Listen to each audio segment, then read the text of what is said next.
Hi, I'm doctor Shailaja Ekambaram. She's a president piles clinic, Nellore. Usual గా motion ఏరియాలో మనం piles, fissure, fistula ఇవన్నీ చూస్తూ ఉంటాం. కానీ పైల్స్ కి, ఫిషర్ కి మాక్సిమం కొన్ని మెడికల్ మేనేజ్మెంట్ కూడా ఉంటుంది. కానీ ఫిస్టులాకి మాత్రం surgery is the only option. So అసలు ఈ ఫిస్టులా అంటే ఏంటి?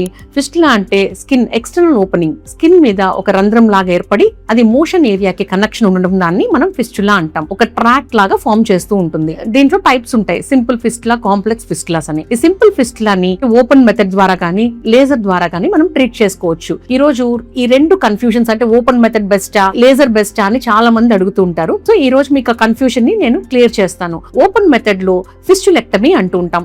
ఎక్స్టర్నల్ ఓపెనింగ్ ద్వారా ఇంటర్నల్ ఓపెనింగ్ కి ఒక ట్రాక్ ఫామ్ అయిన దాన్ని మనం ఆ ట్రాక్ ఎక్సిషన్ ని మనం ఫిస్టులెక్టమీ అంటాం. దీని యొక్క అడ్వాంటేజ్ ఏంటి అంటే రికరెన్స్ ఛాన్స్ కొంత తక్కువ ఉంటుంది కంపారిటివ్ గా లేజర్ తో పోలిస్తే. దీని యొక్క డిసడ్వాంటేజ్ ఏంటంటే ఓపెన్ మెథడ్ ద్వారా దీనికి హీలింగ్ టైం 1 month నుంచి 2 months టైం పట్టొచ్చు. పెయిన్ ఎక్కువ ఉంటుంది.